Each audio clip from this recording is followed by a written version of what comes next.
নমস্কার। আজ এবং কাল অর্থাৎ 24 ও 25 আগস্ট 2024 ইংরেজি শিলচর বার সংস্থার 150তম বর্ষ উদযাপন। নানা অনুষ্ঠানের মধ্য দিয়ে দিনটি পালন করা হচ্ছে। এতে বিশিষ্ট নেতৃবর্গ ও আইনজীবীরা নানা বক্তব্য দানে ও নানা অনুষ্ঠানের মাধ্যমে বার সংস্থার বর্ষ উদযাপন করছেন। আপনারা দেখতে থাকুন। ভালো লাগলে লাইক ও শেয়ার করে অন্যদেরকেও দেখার সুযোগ করে দিন।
আন্দোলনে যোগদান করেছিলেন, এগুলো আমাদের রেকর্ডে আছে।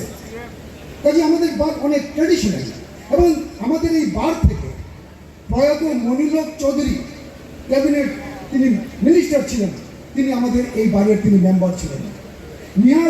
নিহাররঞ্জন লস্কর, তিনি দিল্লিতে তিনি মিনিস্টার ছিলেন, সেন্ট্রাল মিনিস্টার, তিনি আমাদের মেম্বার ছিলেন।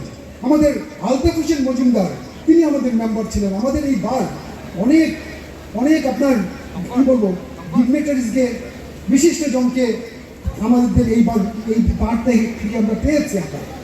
তো স্যার, আমি আর বিশেষ কিছু বলতে চাইছি না, আপনাদের কাছ থেকে শুনবো। আমি আবার একটা কথা বলছি যে আজকের দিনটা আমাদের কাছে হিস্টোরিক দিন, এবং মাননীয় মুখ্যমন্ত্রী, তিনি তো রাজ্যের খুবই কর্মবীর মুখ্যমন্ত্রী আমি বলবো আমি, যে আমাদের মাননীয় মুখ্যমন্ত্রী হিমন্ত বিশ্ব শর্মা, তিনি আজকে এসছেন। তিনি যে তার সময়টুকু দিয়েছেন তার জন্য আমরা ধন্য হয়েছি। আর আমাদের স্যার, আমাদের কল্যাণ রায় সুরানা স্যার, তিনি অনেকগুলো সাজেশন দিয়েছেন। স্যার, আপনাদের এই suggestion I think you can follow Bengali sir. Okay, আমি বাংলাতেই বলছি। তো আপনার এই সাজেশনগুলো আমরা গ্রহণ করব। আমি আর বিশেষ কিছু বলবো না, বেশি বললে পর আমরা মুখ্যমন্ত্রীর বক্তব্য থেকে হয়তো কাট হয়ে যাবে। কাজে আমি আমার বক্তব্য এখানেই আমি সমাপ্ত করতে চাই। আমরা যাত্রা শুরু করেছিলাম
আইন আৰু ন্যায়িক ব্যৱস্থাৰ উল্লেখযোগ্য বিৱৰ্তন ঘটিছিল।